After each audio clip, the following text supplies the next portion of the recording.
Evening, everybody. Hello. Welcome to day 91 of the 100-day studio. Yeah, we've got a terrific lineup tonight. Tony Fretton, I think I spotted in the audience, is coming back at 7 o'clock to give. I think Tony's already done 7 events in this program, where he's been talking generally about other architects' work, and they've all been pretty sensational.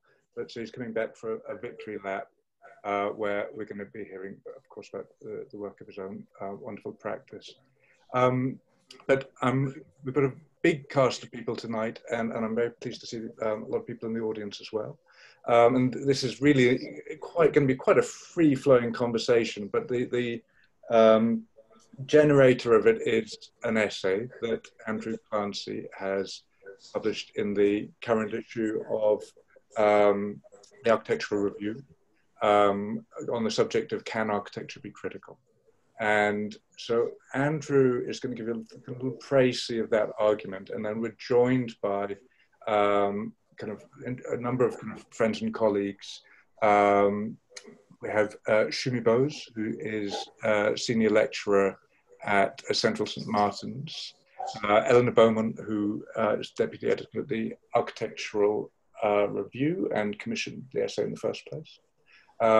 Cathy, Hawley, who is co-architect of Goldsmith Street, the Sterling Prize winning project from last year, and is now collaborating once again with Muff.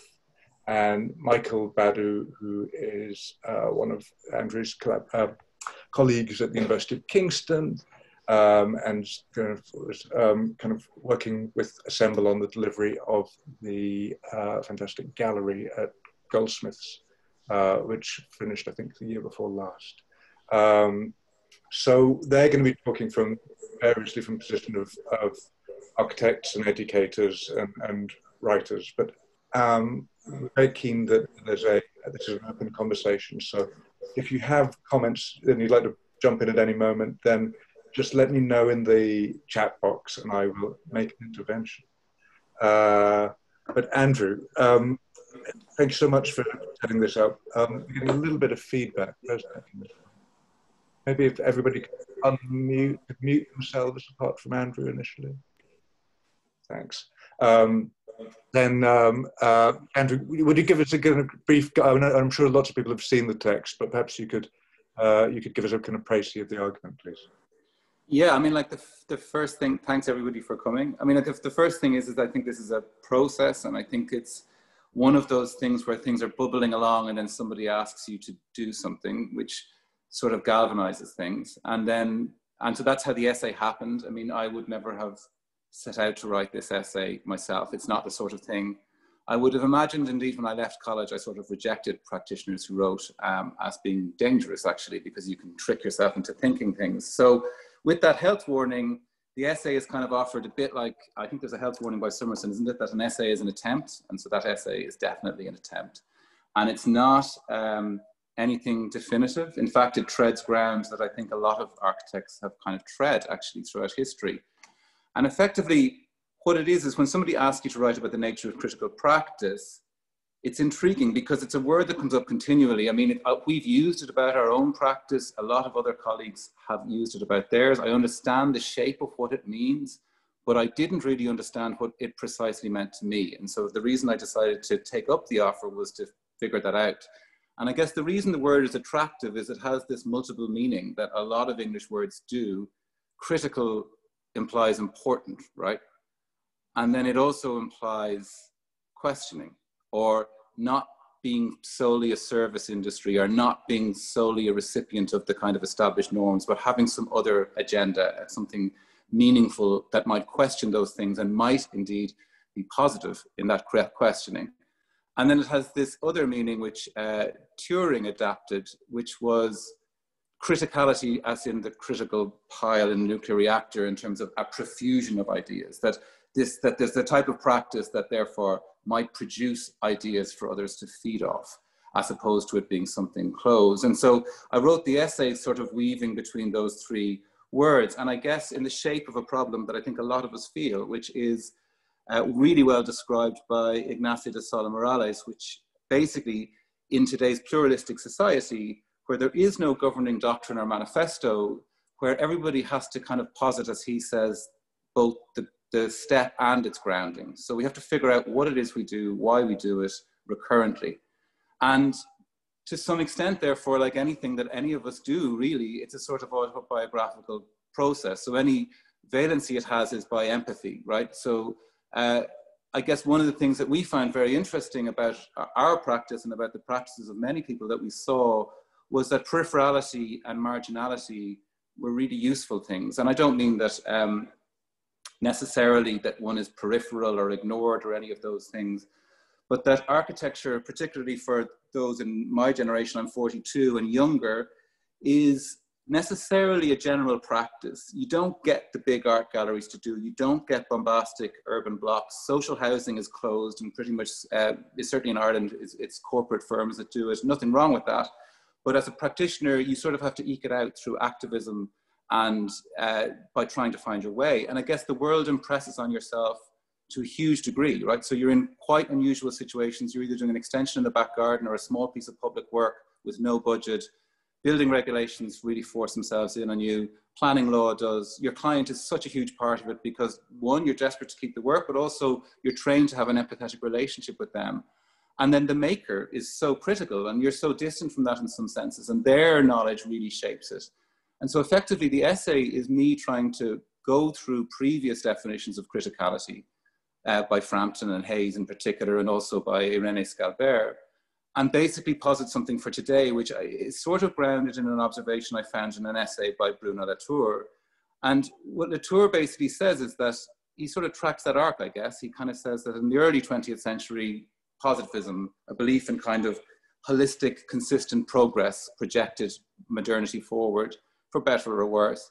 And there were greats and failures in that. And then in the late 20th century, it was about dismantling that, about showing how that's contested territory and in fact a pluralistic field of knowledge and of meaning. And that was really successful in doing that. And then he points out that in the 21st century, our job is to gather from this set of fragments to something that might have meaning. And I guess what's kind of primary in his point then is the nature of situated practice. And of course, the idea of situated practice is a feminist idea, but now has become a general idea that we all understand, is that each of us has our cultural backgrounds, each of us has our spatial history, each of us has our cultural history, and they shape how we look at the world, and they shape what it is we gather. And what it effectively, I think, critical practice in that sense is it's very open, curious, admitting a lot of things into its ambit. It doesn't seek to control, because control simply isn't a possibility, but it seeks to sort of admit an awful lot of questioning into the process. And that's just a necessity, by the way, in terms of survival. But then this gathering criticality, I think, goes further, where the practices that I'm thinking of, and they're working globally, they teach a lot, not necessarily for financial reasons. A lot of the reasons is to kind of build a kind of bigger pluralistic pool of reference. They seem very interested in things not by architects, you know, so they seem to be as equally moved by graffiti or by a local vernacular tradition as by anything else. And so what their practice seems to be about is this massive gathering of references. And the job of the architect is to make moments of recognition that thread those between them. So that gathering enables them to move with speed in situations that are highly contested. And I guess I find that really interesting because it allows architecture to be a means by which an individual or a group of individuals attempts to come to terms with the world. So in a work of architecture, we can see, yes, the site, its context, its physical nature, the availability of materials locally to it, its economy, but architecture's always sort of traced that. But we can see a lot more than that, I think. We can see ethics in terms of people's response to the nature of, say, the carbon crisis from one level, but are also to do with craft traditions or to do with global manufactured practice. You can see things to do with their attitude to space. You can see space as an enabler, as a gift, or space as something highly tuned as some kind of infrastructure. Both are valid, but they're ethical positions. And then we see their relationship, I think, to their broader societies via the kind of building regulations, planning context, the understanding of the democratic or other processes that produce those. And then above all of this, We see the human beings involved in the project itself, the client, the architect, their situated nature, and to some extent they're all present. And I find the kind of frictional questioning that that produces is being allowed to be quite explicitly present in work at the moment. And I guess behind all of this, I'm going to stop now because I know I've gone on a bit long, is a frustration that I had with a lot of critics writing about contemporary architecture, where they would either describe it by whether it was, in inverted commas, worthy, and by that I mean philanthropic practice, which is a very legitimate and very vital form of practice, or they would judge it purely on its aesthetics. And the sort of subtext being that it was a purely retinal act or some kind of postmodern game. And of course, I would say that it's not that, wouldn't I? But I genuinely don't think it is that. I think that effectively all of these types of practice are means of bringing into form a kind of overlapping set of forces that pertain to each site and each architect and each set of construction workers and the situations they're on. And that's what I find really, beautiful actually about it. And it's architecture understanding its weakness, understanding that it does not have the agency it had before, but actually that allows us to be much more meaningful, to ameliorate in a diffuse level as opposed to seeking to be some cohesive positivist force, but to act locally in places that we are, understanding that we're contributing to a new pluralistic discourse about architecture. So that's the shape of the essay. It's not the ne plus ultra, and it was just an attempt. So I really be looking forward to this discussion because in a way, I'm eager to hear more and learn more. I enjoyed writing it. I'd like to hear more now from others. Perhaps I could come first to Ellie Beaumont. As Ellie, you commissioned the piece in the first place. Could you just say a little bit about the context in which it was published? And you know, the whole issue was really looking at different types of criticality. Yeah, so the Andrew's piece appeared in our July-August issue, so I just had to look. So we're going to press with the September one today. This issue obviously has the context of the global pandemic, which cannot really be avoided. So we haven't been able to, or we haven't wanted to compromise on not publishing buildings that the writers don't visit. So in light of that, there has been some space and time for some self-reflection as a critical architecture magazine. So when we were thinking about this issue, we've been thinking about it for a long time, and we were keen to approach the idea of criticism not as its kind of typical understanding of words in a magazine, which is typically imagined, but in its many forms. So I suppose the best way to really explain it is the cover, which I'm gonna plug this shamelessly. So it's a really beautiful front cover by an artist called Laszlo Antal, and what it shows is people around a table, many hands, many voices. The table is kind of creaking with drawings, pencils changing hands, and I think this has a really clear link to Andrew's idea of gathering, and actually the resonance this has with our practice as a magazine and the way that we pull this magazine together, how we commission it. It's the idea of collectivizing perspectives, looking at different media. So we were looking at criticism, architecture criticism in film, in photography, from different places, so from the margins, the colonial histories of criticism, collage, for example, cutting, editing. And so Andrew's piece, I was just rereading the commissioning email, and I explained that we were looking at criticism from many different perspectives, and we thought the perspective of a practicing architect was important. And we asked whether architecture should be critical. And Andrew's answer, I kind of said, oh, it's an exciting proposal. And Andrew's answer was, an exciting proposal, you say, writing about criticality in architecture practice, you say, I'm in, but I do not think the two above statements are fully congruent. So he was slightly unwilling first, And I should say that if you haven't read the piece, it's actually free and on the website at the moment. So if you'd like to have a read after this conversation, please do head to our website and have a read. It's really brilliant. I'm obviously slightly biased. I actually already plunked the link in the chat in case anybody wants to see what we're responding to. You're doing my advertising for me. Well, it looks more authentic that way. Michael, can I come to you next? Just because I know that you've already given a brief critique of the essay on Twitter, which you're braver than me, engaging in that particular forum.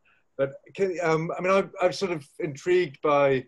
I think if we'd been having a conversation about what criticality meant in architecture 20, 30 years ago, it would have been very much defined by a retreat from the world, a kind of maybe an adoption of a kind of practice which was entirely focused on drawings, for instance. I think last night in the program we even had Matthew Butcher was talking about his practice, which is very much of that type still, based around a sort of, it has precedence in work of Superstudio or Archizoom, say. The kind of criticality that Andrew's talking about is a much more entirely the reverse impulse. It's a search for kind of to be as culturally situated as possible. I mean, I sense, having seen your recent presentation about your teaching at Kingston, where you've taken students to Ghana and are clearly looking to expand the kind of range of reference points, or their sense of what's valid for them to connect with culturally. I sense a sort of an impulse there which is kind of very sympathetic to what Andrew's describing. Could you kind of expand a little on Sure. Yeah, it's kind of like I mean, we've kind of touched on Hegel earlier before we opened up the floor, but I mean, history doesn't repeat, but it rhymes. And I have this idea that in spite of things that Andrew's mentioned in the essay, such as the carbon crisis and the kind of the dwindling agency of the practitioner in the early 20th century, it does have a kind of 20th century feel. The essay, it does feel like it could be, we could be at Siam, or we could be a bit later in the 50s. We could be the Smithsons and Team 10, who broke away from the old guys to try and be more relevant. But we're still doing it. We're still talking to ourselves. Is what I would say. And I think possibly if we're going to really be critical, then we should critique the way we were critical before. And perhaps a gathering can be about letting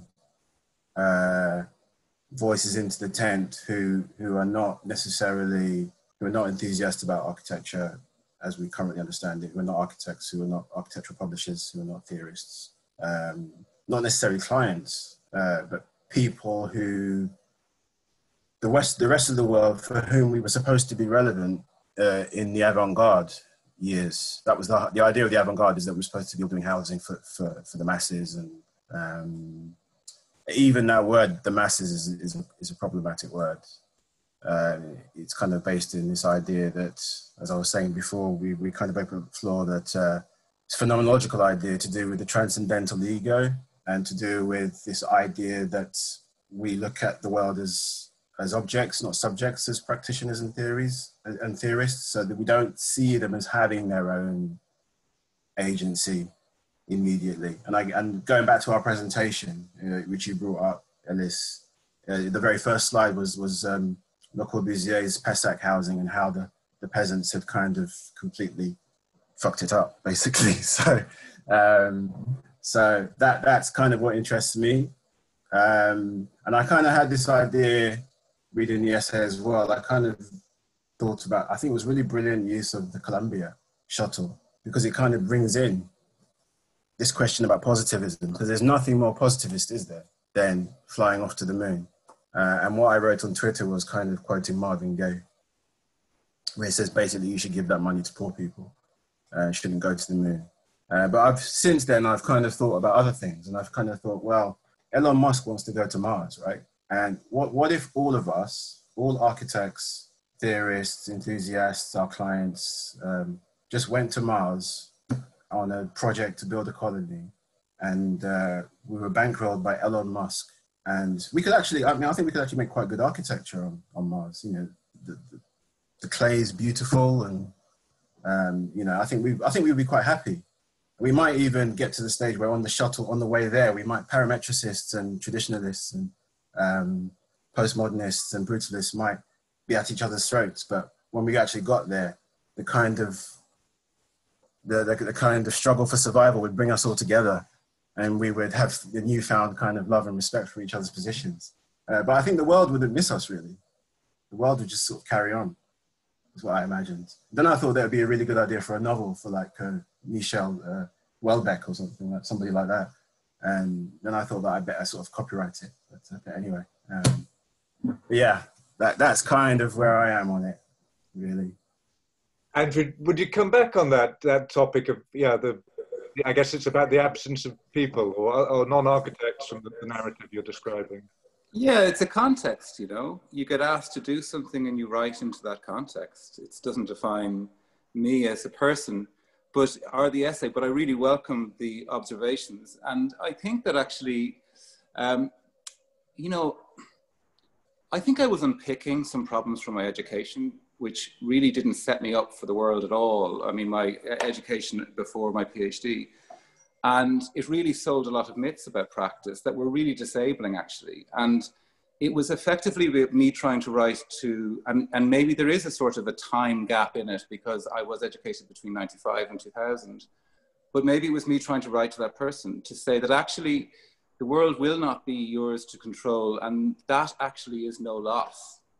The fact that the world will shape you more than you shape the world is actually to your benefit and to architecture's benefit. And I actually completely disagree that there's been a loss of agency for the architect. I think that there's a lot more architects employed today doing a lot more different roles than was ever conceived of when the discipline was so narrowly described initially. And what we've been trying to do since then is to try and open the realm of things we can look at. And effectively what's happening is that if you've got more and more architects employed designing a greater percentage of the built environment than at any point in human history, the agency is increased but diminished in each person, so it's diffused. So it's much more like a catalyst than it is like a sledgehammer. And that's where I find the gathering really useful, because you cannot yourself really control the territory, but you can gather to yourself observations, people, ideas, dreams, which shape how you might be able to react with speed. And I think that's what I find really compelling about practice, is that you don't know when the phone rings who's asking you to do something or what they're asking you to do. And of course, you're always banging on the door, but so often in practice, the door that you've been banging on doesn't open. It's some tiny door around the back that opens. And that's where the opportunities are. So effectively, I think what I really enjoyed about Michael's Twitter debate was actually also what he pointed out about Mabel O. Wilson's recent critique, where she said it would be much more healthy to describe a history of the culture of building or a history of building than a history of architecture. And I think her point was that, and I could be wrong, but my feeling was, her point was that architecture was so narrowly defined when it entered the academy and remains so narrowly defined, despite people trying to open it up, looking at art practice, looking at architecture not by architects, etc., that it's become a difficult term. Now, I'm not saying that I diminish the value of the word architecture, but I do find it interesting to observe just how broad the field of influences are that shape a building. I mean, Tony Fretton's here, and we only need to look at the Lisson Gallery and see just how broad-based the references were that shaped that, right? And I think that's what I'm kind of talking about, is people finding their agency by their situation and understanding that that has power, even if it's a marginal situation.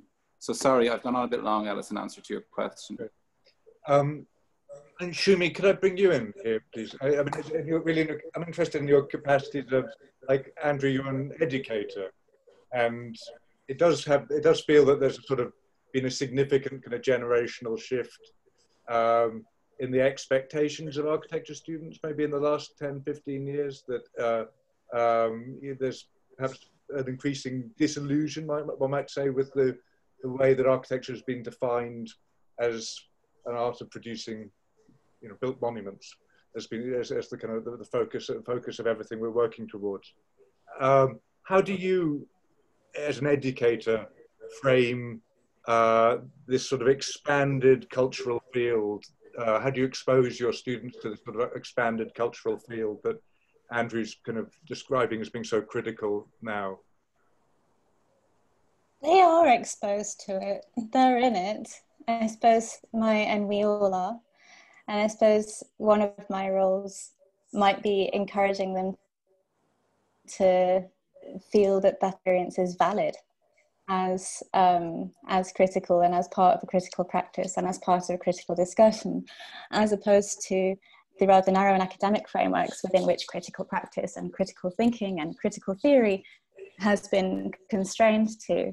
So I don't need to do much in order to alert my students or my colleagues to the critical and kind of complex situations they're in, other than to validate it and say, it's okay, we can talk about this in here, it's allowed. Just because it hasn't been written up in certain textbooks doesn't mean it's not part of our architectural reality or our discourse. So I think that would be the response to that question. But in terms of criticality, it's something we talk about all the time. It's one of these words where I guess anybody in education, whether teaching or students in this discussion, just seeing the title critical practice kind of some kind of muscle twitch or clench or sort of spasm somewhere, just because those words are a little bit, they're so freighted with stuff. So teaching undergrad, my other job is to stop words from being so freighted that people can't use them and don't know what they mean when they do. So, hopefully I have a rapport with my students where they can say, what is critical? What do you mean? And it happens quite a lot when I'm marking essays, when I'm asking my students to be more critical in what you're saying. And they're like, what do you mean? And it's often a sort of, it's this permission, because ultimately, sorry to pull boring historian etymology card, critical means to pass judgment, right? It's the ability to express judgment. And so in terms of validating people to take part in a critical discussion, it's just to say, no, at this point in an essay, you can exhibit some judgment. Don't just give me descriptions or facts or something. What I'm looking for is your critical position. And so it's a case of validating that, which then brings me on to issues with criticality or critical theory or what have you. I think in the 20th century and even before that, in all modernist thinking, Enlightenment thinking, who gets to be the critics? No, like who gets to decide what is the critical perspective? And this is sort of the stuff that's become rather fudged in the 20th century in terms of architectural education, where critical theory now belongs to a certain set of philosophical mostly European thinkers who spoke and wrote in a particular way that perhaps sat well in the culture of its time, but is now obscured for various reasons. And so then criticality, I mean, Andrew, sorry, I'm banging on now, I'm so sorry. Andrew, in your essay, it's not that I disagreed with the content of it. I enjoyed reading, and I write like you write, as I was telling you before, but I was reading with my first years in mind, trying to figure out where they would find a toehold. And so then I was listing the scholars that we've got, and I have to say I sank a little bit when I was like, really, Frampton and Michael Hayes and Scalper, and okay, Lena's in there, but it's not, it made me think on behalf of my students, they're not gonna like this, they're not gonna know why they should care about any of this. I can't give them this piece unless we have a seminar on, hang on a minute, what do we understand by critical? Now let's see what this gentleman understands by critical, and now let's see where the sort of space is. So that's the sort of my exercise set up by our essay, is to have a conversation with my students, to give them permission to know that they can be critical, they can even be critical of your essay. Yeah. And it doesn't rest on a sort of established framework of who's allowed to be critical. In fact, that is the critical practice, isn't it? In kind of looking at where those lines are drawn, questioning them, erasing them, redrawing them. I mean, Andrew, as an educator, how do these considerations inform the way you think about, say, architectural history in the context of Kingston? You know, the way that it's delivered. How does one at once communicate a canon, for better or worse, and also at the same time instill a kind of the capacity to be critical of that canon's definition and to think beyond it? Yeah, I really enjoyed just Shumi's thing there as well, and it's true. And I think when you're talking to your students, you can explain the first half of that essay is me wrestling with my past, which is my past, and it isn't relevant to anybody else. And I totally get what you're saying. But on that question, Alice, I mean, I jointly run first year with Bruno Silvestre and Zoe Jones. And the reason why we run that together is because it's the most important year. And actually, as Shumi says, so many mythologies are absorbed by the new place of a university. I remember you just had to leave so much of yourself outside that door to be able to talk in that space. And like, my dad's an architect, so I was not unacquainted with the discourse, but it was still totally alien to me. How certain sentences flew and they were called a genius, and how other things just bombed and you were laughed at. And I found that really interesting. And the first exercise in Kingston we do is called Architecture Begins with Seeing. And it's 2 exercises. One is a survey of a real thing in London. And the second is a survey of a memory. And the memory is a window. And they're asked to draw a window from their history that meant something to them. And they draw a sketch form and then they analyze it. And we put the 2 things on the wall side by side, the memory and the real thing in the city. And we basically point out to them that their architecture will be drawn from both these things: themselves, their history, their cultural background, and the real context that they're asked to work in. And what's amazing about that, of course, is you ask anybody to think about a window, they'll be pretty astute about the window they bring in. And so effectively that gets fed in. And then the history and theory course is sort of part of that. And I'm not responsible for that, but other people are, and they're really good. And it starts with a story of the history so that they understand that history is a story. And then that effectively that it contextualizes it as a way, and that these are exemplars that we're going to show you, but each has their story to come with it. And that you're welcome to add to this canon. And effectively, by the time they're in masters, we're asking them to describe their own community of practice, the architects that they reject and respond to, including in their class, including in the world, so that they understand that they're constantly navigating currents, that there is no orthodoxy, there is no correct thing to be looking at. And, you know, and this is such a common trope, you know, the architect presenting their very beautiful and carefully judged reference, just close enough to orthodox, but uniquely insightful, the house that you didn't know by the architect, all this kind of stuff. And I love all that stuff, but I'm not sure it's where those architects are getting that power from. I think they're getting the power in their work from terribly ordinary things, that thing might represent a totem that allows them to see those things. But I think it's not all capital A architecture, and the canon is much bigger than what's in the history books. And I don't reject, by the way, amazing works of architecture. I mean, I don't at all, but nor do I think that that's the only way through the discipline, if that makes sense. Thanks, Andrew. I hope that we'll have some comments from the audience, but I'm going to just ask a question to Cathy. But if you'd like to speak, please just let me know in the chat box. We're all super excited that James Wines is here from site, and we'd love to hear from him. But maybe what I'm better ask Cathy, I think perhaps is a good question for him too. But Cathy, I mean, I'm particularly pleased you're here, Cathy, because I think MUF as a practice clearly have, in a way, that a defining firm in this kind of development of this sensibility, I think, that Andrew's describing. I mean, to start with, you identify yourself as an architecture and art practice, which, and those, I guess, it's been for a lot, we've been able to understand what criticality might mean for an artist much more, for a much longer time, I think, than we have been able to understand what criticality might mean for an architect who, in a sense, is always destined to act positively in the world.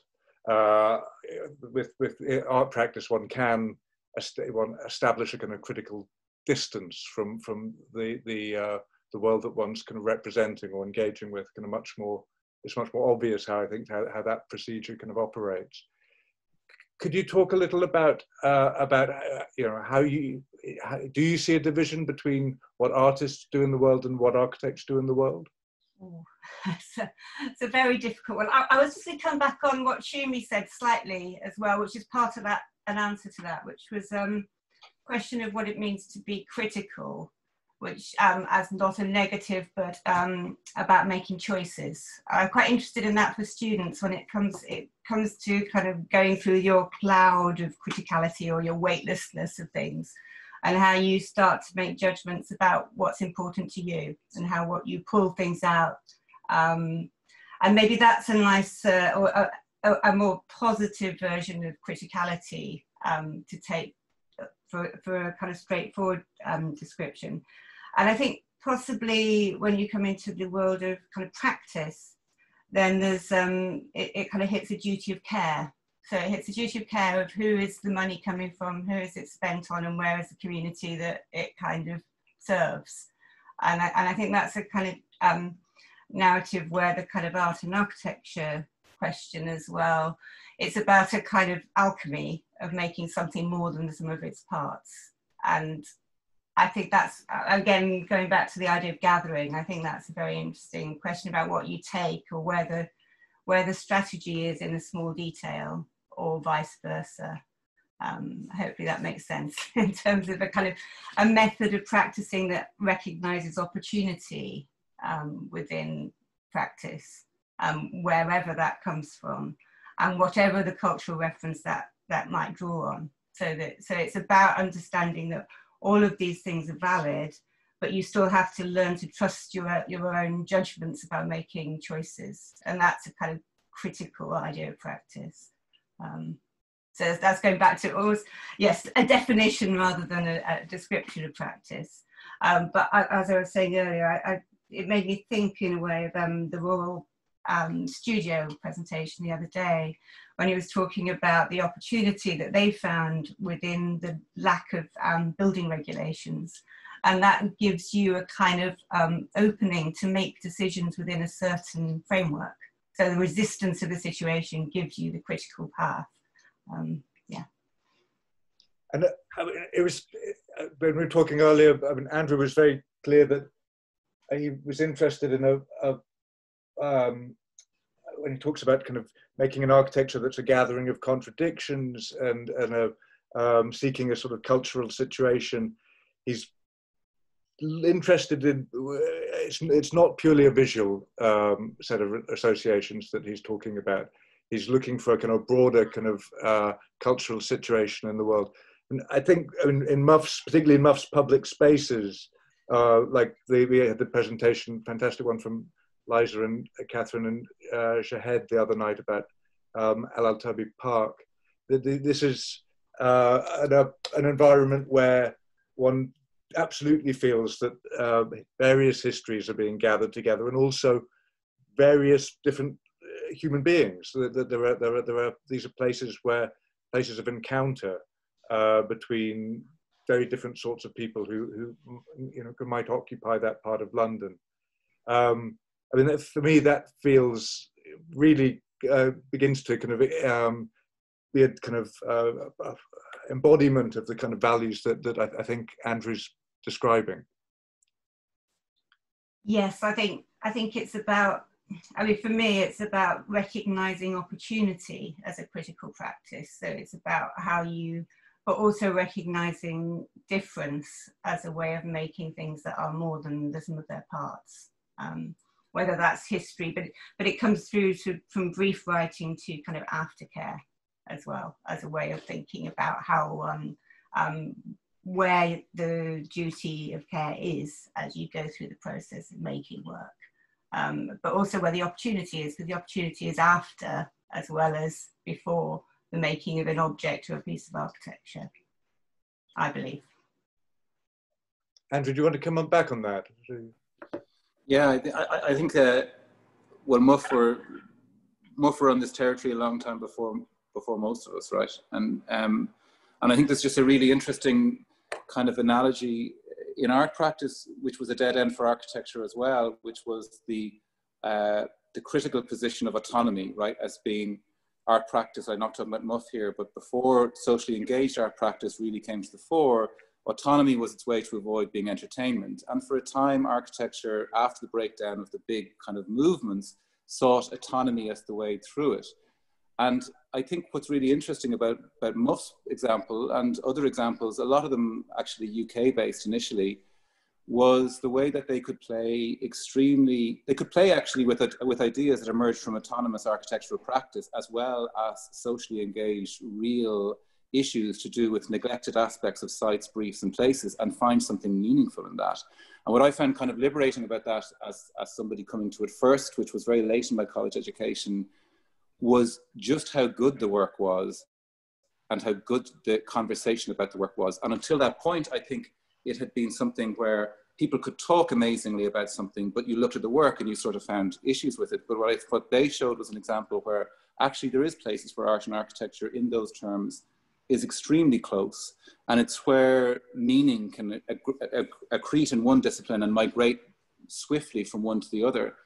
And I'm also just really interested in the way Cathy has quite correctly broadened the idea that criticality begins with the first conversation about what the thing might be, or maybe even before, or what it isn't, or what needs to happen, or how little needs to happen for the thing, the change that is required to be usefully manifest. And then the idea of aftercare, and I don't mean in the sense of a dry scientific post-occupancy evaluation, I mean in the sense of the conversation that continues for years after any work with the communities or the places that you're part of, which is informing new work as much as informing the understanding of that old work. And I think it's not something that's actually talked about enough, to be honest. And I think it's an interesting one where, because awards programs are so, they have to be so quickly related to the time that they serve, and because publication is as well, and because the architect can't afford to get things shot typically when they're occupied, architecture, although it's interested in all the things Cathy is talking about, and I don't think practitioners reject those things at all, we continually get told that we are, but it's simply to do with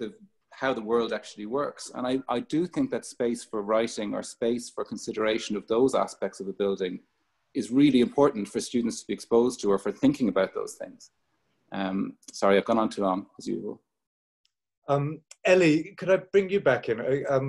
I mean, I'd be particularly interested in a sense that you and I are both kind of people, we're trained architects, but we're kind of working in the field of, I guess, curation, rather written, or kind of, you know, me as a hospitality and events manager. I wondered, I mean, what's striking, I think, is the almost the infrastructure of the architectural culture, whether it's lectures at the Barbican or building studies in the AR, the way that students are taught as to be kind of with aspirations to be an individual genius, and are ultimately celebrated as such with the Royal Gold Medal at the end of their career. All of this infrastructure sort of feels like an inheritance from a time that is now past. That everything that Andrew's really been advocating is about a form of creativity that's much more collective and kind of open-ended. How do you think you and I can be on the right side of history in this transition? Well, I think the important conversation here, I'm really interested in what Cathy has been saying about the brief of a project being a site for kind of critical practice. And I think thinking about being a writer and an editor is a different type of practice. And Andrew talks in his piece about the site almost being part of the conversation. So it's almost another voice, another set of hands in the making of buildings. And I think the idea of these different sites for critical practice is something that is crucial in terms of writing about architecture. I think also going back to some of the topics that Shumi has been talking about, and Andrew, this idea of feeling like you have to leave yourself outside the room before you talk about architecture. I think it's really important that we move beyond that. Jane Rendell, she's actually written a different piece in this issue, more about marginal modes of criticism, but I think this idea of sight writing, about spatially considering where you write from, this idea of situated practice, which Andrew talks about as well, I think is really important. And I think this personal situated practice is something that you can practice as an architect, you can practice as a writer, a photographer, a filmmaker, an artist.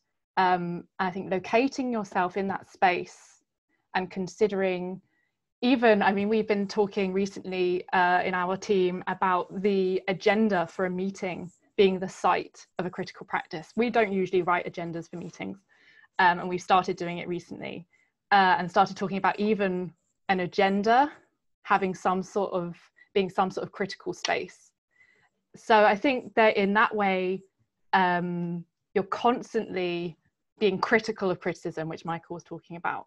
I think that is that kind of cyclical feedback loop will mean that we can constantly respond and react to the world around us and change endlessly. I think we've got a comment from Matthew Barrick, who I'm just going to unmute. Matthew. Hi. Can you hear me? We can. Oh. Hi everyone. I mean, I think there is something about there is a lot of discursive material that gets raised when this kind of question is brought to the surface, and especially when we're talking about students and the function of teaching. But the other side of it is to think about, which is part of what you were saying a moment ago, Ellis, part of where the critic or the non-architectural, non-practicing architect fits in, which is the question of where is the contribution and how is this architectural form of practice meaningful. And I think that's really, if you like, that's the researcher's way of looking at the form of practice that we're talking about. If you have to think about the work of architecture, especially the kind of works that MUF are engaged in, those that transition between or work between artistic and architectural contributions, those modes of practice are asking questions and therefore contributing in a different way. So I think that question of how criticality can be a form of contribution that goes beyond uncritical architecture, if you like. It's not just answering a question, it's making a set of questions which frame the topic and give the architecture a sense of argument. And I think then the argument has got obligations to ethical obligations and so on. And so I think in that question of criticality, we should come back to the brief all the time, but also ask the question, where is the argument and what is the contribution? Andrew, do you want to come back on that?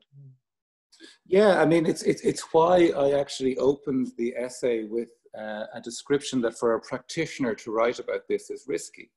Because actually, where criticality has been situated is in those who don't practice, and very clearly owned by them for a very long time. And I don't have any issue with that, and I completely agree with Matthew. But actually, for practitioners to posit theory in a world that was self-described as post-theoretical, and I would have shared in this skepticism, was a problematic act. And so that's why I described the essay as a risky one, because I'm conscious of the blowback, because when one writes, one feels more certain, or one might come across as more certain than what one means. And so I completely agree with what Matthew has said about those who don't actually build work being critical parts of helping people expand their thinking. And I think that's always been the case. But it does bring to mind a really interesting point that was raised on Twitter by Stephen Parnell, where he talked about the conflation of critical practice with critical architecture, as in a building that itself is critical, right?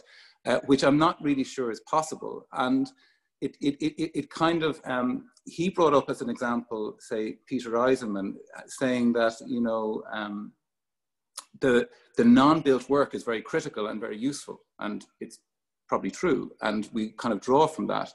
But my point to him is that the built work so deviates from that critical essay or from those critical positions. For me as a practitioner, I found it hard to draw from. So I'm not denying that criticality isn't there in the unbuilt work, but in the built work, I sort of saw it undone. So in some senses, in cases where the work is not built, it can actually be a more fecund place for this questioning and a more ethically sound ground for this questioning. So that's probably a lengthy answer, Alice. I'm not sure if I'm answering the question, but what I'm trying to say, I think, is that I'm as likely to get as much from reading as I am from looking at a work of architecture. And in fact, the things that have liberated blockages in my thinking have generally been by writers, not by architects, not by practitioners. Do you know what I mean? But I mean, it's interesting. We have Tony coming up next, talking about his work, and a building like the Listen Gallery, I do absolutely think of as performing a critical function in the city, in that it asks you to see the city in a new way and to enjoy its heterogeneity, and it validates things that previously went kind of underlooked, kind of beyond its sight. I think it's I see it as performing a very kind of similar function to a piece of writing in that respect. Completely agree. Would you'd recognise that as a critical building? Or? Yeah, and maybe it's a semantic point, but what I mean is, and that's a really interesting one. The first time I saw the Listen, I hadn't read anything by Tony, and I didn't know anything about Tony, and I didn't know anything about the building. And the second I'd been around that building, I was thinking differently about architecture. And I think that's a really good example, which is that the building is so brilliant because it's evidenced by a critical practice. It's a curious practice, one that roamed really, really widely, that was joyful about architecture and how it was put together, but scholarly at the same time. And I was only reading a quarter or a third or a tiny percentage of what was actually happening that first time. So yes, but I would say the criticality was happening in my consciousness, not in the building itself. But that's just a semantic point that I can see you can argue it both ways, Alice. Do you know? We've got a comment from Nana Yama Ofuzu. Nana, I think you're unmuted. Yeah. Hi all. Thank you very much for a really engaging talk, and thank you, Andrew, for a provocative essay that opens up the floor for discussion. I just had a question about the relationship between power, authorship, and criticality. And it seems that all the speakers have kind of touched on that in very small ways. And I just wondered if there's perhaps an opportunity to expand on what each of them feels the relationship between those three positions are. I'd like to come in a little bit on not only that, but also a few of the things that have been mentioned so far. I keep raising my hand like a girl in the school class, but obviously not everybody can see that. I think, I mean, there's so much richness in all of the discussion that's happened, but I think, again, with my students in my mind, I'm trying to kind of create entry points, and I think perhaps this is a way of answering partly what Nana just raised. What happened to you, Andrew, I feel like, when you went into the Listen Gallery was that you were provoked and empowered to have some critical responses or judgments. And then you did. Okay, and then you pursued that by reading academic texts and interviews and what have you. But the point is that you were enabled, provoked by the experience, to have a judgment or a critical response. And that's as far as I'd like to take it in terms of how my students are concerned. And in terms of conflations, I think we are talking alternately about critical architecture, about criticality, about criticism, and about critical practice, which is really what you were talking about. And as a non-architect, I think critical practice is one that we can all speak to. I can speak as an educator and a curator about how my practice remains critical, which is, I suppose, I'm now speaking completely unrehearsed and off the cuff, but which is, I suppose, in terms of curation, going back to what you were saying earlier in the discussion, it's less about celebrating or heralding the best or the top 10 or what have you. It's about allowing, perhaps even provoking, the possibility for the viewer to have judgment, perhaps setting some out there as well. I'm not saying that criticality means being completely impartial. That would be at odds. But the point is, I think the way in which I try and keep my practice critical is to make sure that it allows for and invites those sorts of positions. What they might be, I don't want to be dogmatic of. That's my particular position. I know certain critics are dogmatic, and that's their position, that's fine. But also in terms of brief writing, obviously as an educator, I'm thinking about unit briefs and so on in the academy. And where's my critical practice within that? Because it is a site of critical practice. I'm thinking now about the orthodoxies of the classroom. It's easy to decolonize a curriculum, or let's say, at least as a scholar, I know how to decolonize a curriculum in terms of content. But how do I decolonize a classroom, or how do I engage my critical practice in terms of my pedagogy, how I teach, who I'm enabling to participate, whose judgments I'm welcoming and enabling to kind of come forward? So I think it is useful to sort of keep in check when we're talking about critical practice and all the different sort of roles of architectural discourse that we occupy. And then I think then we can talk about critical architecture, or how we're using this kind of annoying but useful word. In terms of critical practice, it is in your mind, isn't it? It is the capacity to make judgments. And that, as I say, that's all I want it to remain for my students. Does someone else want to pick up on Nana's comment? I think it's a key one, and I'm just going to be very brief about it, because actually, I think the biggest one really is in conversation with students, which is sort of where the conversation's sitting, I think, which is, even though I'm 42 and I'm a professor, inside there's still a 19-year-old who sort of doesn't really realize that. And one becomes unaware of one's own power and authority. And that actually is a hugely damaging thing if you're not aware of it, because you're being received with authority. And they're looking to you for not necessarily that they might respect what you're saying, but they are looking for you to kind of speak with that authority. And so effectively, I'm continually having to remind myself of those feelings, and actually doing that in front of the students, and contradicting myself in front of the students, and being wrong in front of the students. And actually, the really valuable thing about a school of architecture, which is, I think, now so essential, not only for the students, but also for those teaching there, it's probably the only place where that feedback loop opens up worlds for all parties involved in it. You know, where you're in a really good crate, and the students are contributing, and the panelists are contributing, and you're contradicting each other, and you're wrong, and you're sometimes embarrassed about things you said, and sometimes you're proud of things you said. They're the best learning experiences. And our site visits, when you go to a building, and the students have made models of the building, and they're putting them out, and they've seen the building differently to you, and they're opening your world. I find those things where you make a non-hierarchical table between you and your students, like the memory window, the only devices that I find useful.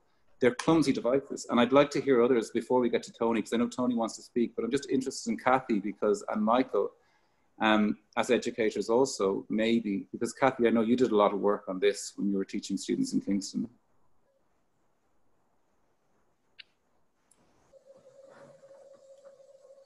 Cathy, I think you need to unmute yourself. Wrong unmute, yeah, sorry about that. Yeah, I think one of the things that through teaching we're really interested in is the process of decision making as a kind of critical path through a project, and enabling decision making outside of oneself as teacher or professor, whatever. And I think that's a tricky line. I was going to say something completely different then outside of education, which I'm going to say really briefly because I think other people have more to say on this, was the question of power and authorship. I'm quite obsessed by the new white paper and the writing of codes at the minute as a kind of, and where that sits within a kind of critical practice for the kind of making of space and the making of architecture in this world. And in some ways that's a powerlessness and a kind of question of authorship, but I think is really interesting as a practice. But I'll park that because I think that's kind of taking it away from the subject, and maybe, yeah, I'll pass it on. I think it's a really great question, Nana. I think that it's fundamentally a question about architectural knowledge and who decides what architectural knowledge is. So I kind of remember my very first lecture at Sheffield University when we were Pevsner was quoted And the quote goes, as it's probably well known by everyone, you know, a piece of architecture is Lincoln Cathedral, and you know, it's not a bike shed. You know, building is a bike shed. And that kind of conditions you at the age of 18 to receive from only from certain quarters what architecture is. And I guess going back to Tony Frenton's Listen Gallery, that's exactly that kind of distinction that the Listen upends and makes messy in your mind, which is why it's such a good building. But yeah, I would also talk about, I've also been thinking a lot about Kiev recently. I go to Kiev quite a lot because my partner's from there. And there's this, it's quite a nondescript city in many ways. There's this kind of film called the kind of Tyranny of Hatred or something, which is about the Russian experience with housing from the 70s. And in it, the main protagonist is living in one of these kind of Brezhnevic super blocks, and he has a house party, and he gets drunk. And cut a long story short, his guests put him on a plane to Leningrad, and he wonders why he arrives in Leningrad, wonders why he's at the airport, and hails a taxi and asks to be taken to Stalin Street in Central Workers Area number 9 or something like that. And he arrives at Stalin Street, Central Workers Area number 9, goes to the flat with the same door number as his house. He lives in Moscow, by the way, I should say. Now he's in Leningrad. Goes to the same door number as his house in Moscow, and the key still works. So, because, you know, that whole Soviet boom was so nondescript, and they all look the same. You come out of one tube station, you come out of one metro station, you don't know where you are.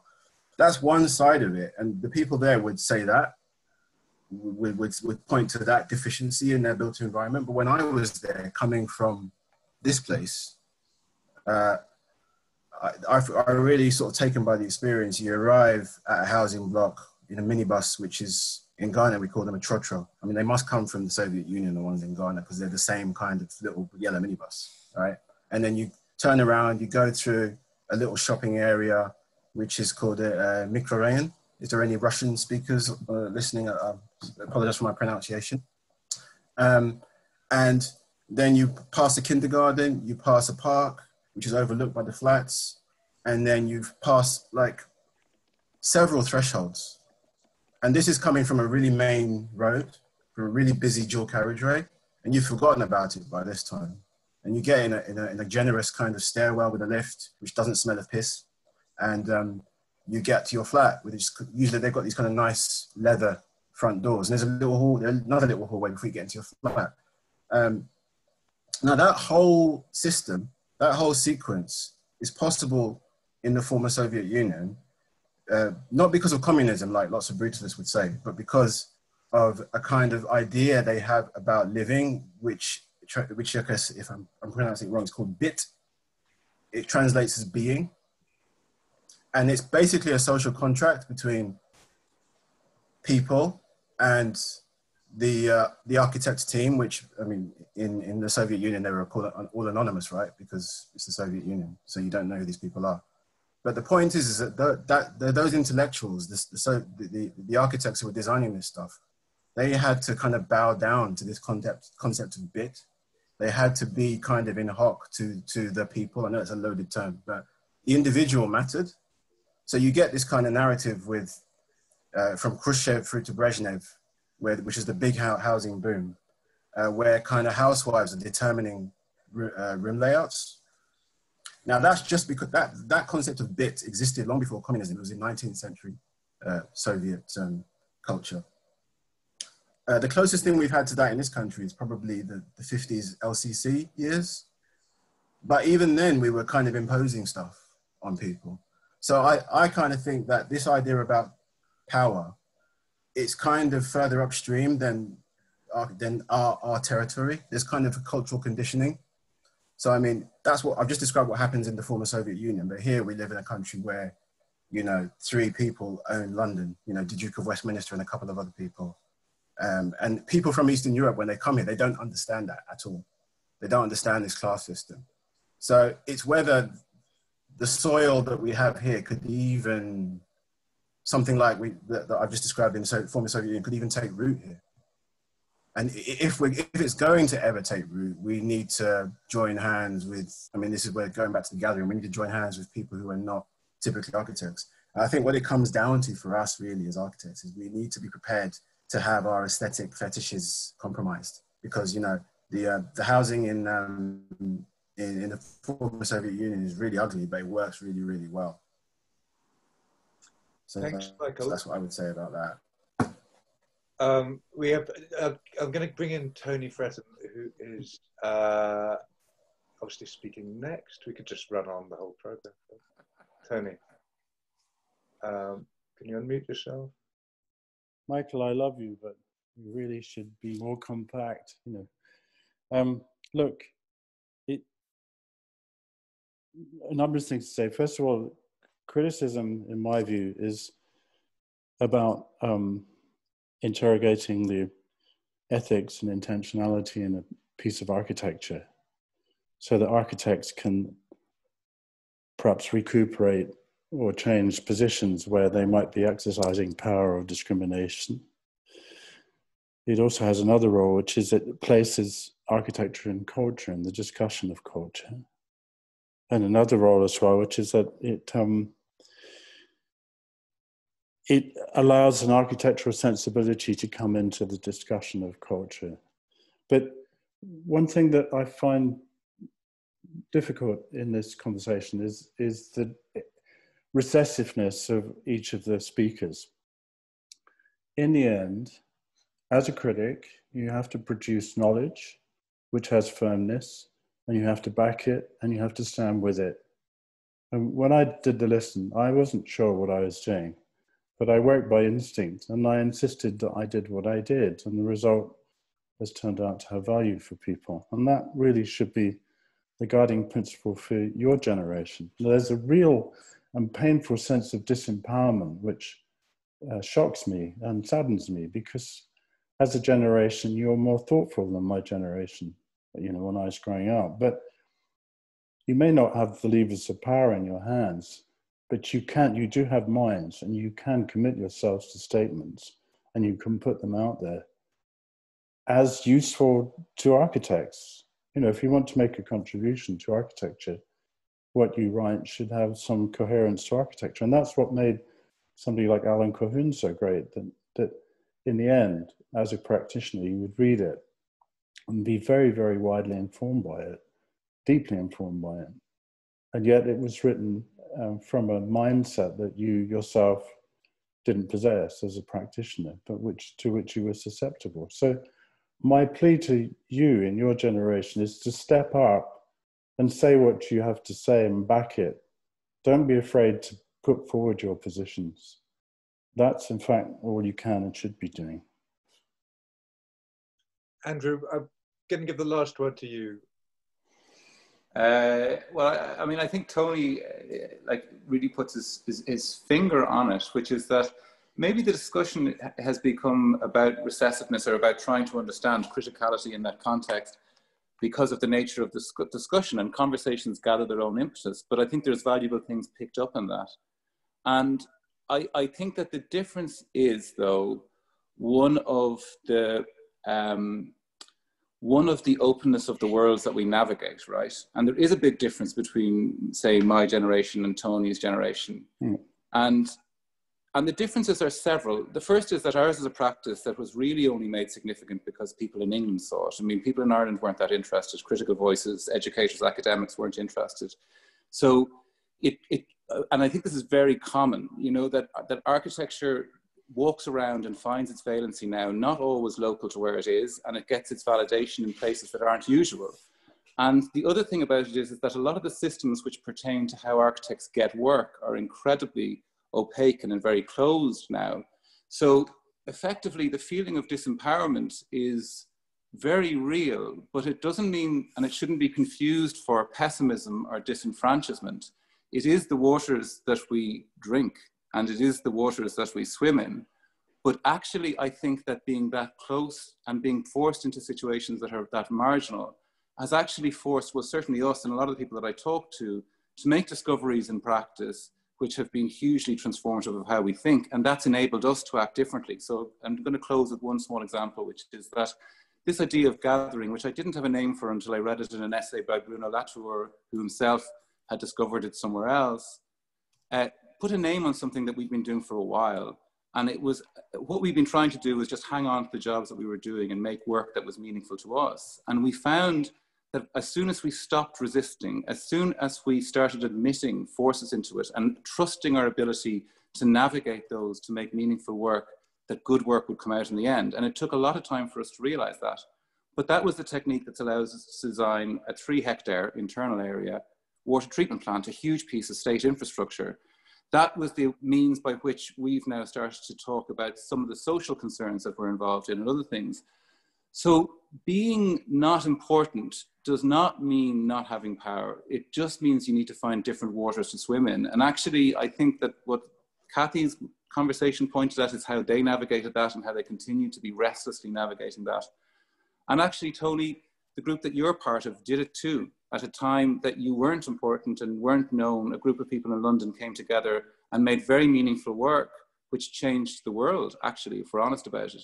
So maybe this occurs recurrently, and maybe it's the duty of people like you to point to people like us and ask us to be bolder in what we say. And maybe I'll be saying that to somebody in 40 years' time. But I think that's what's so beautiful about architecture, is that it's all a process of finding out. And all we need to do, I think not all we need to do, one of the things we have to do is make as many people feel that they're comfortable to talk in these terms and to find their own meaning in the discipline and find their own way into the discipline as possible. And I guess that's sort of the impetus behind the essay, and it's the impetus behind this discussion. And I guess it's why it's settled in education, which I take your point, is why it ended up being slightly over careful. But maybe we can listen to you and hear other ways to come at the same questions in 10 minutes. Can I speak? Sorry, yeah.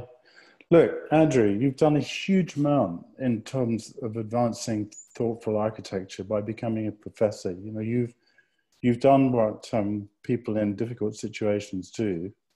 You've made something happen, and an individual initiative is absolutely crucial in this. And that's a point that all of you really could grasp. That if but actually, I'm just going to cut across you there, because actually that was something someone said before this discussion, and I'm very careful. I'm not doing anything in Kingston, actually. There's a group of really good people around me. There's somebody, Mary Vaughan Johnson, other people. And I think it's really important. It goes to Nana's point, authorship and power. Things can be said which give inappropriate statements. And I'm only cutting across because I'm careful to say, I'm only doing things in situations I am by the people that are around me. Leadership counts. Leadership counts. Absolutely. And that's something that your generation should never forget.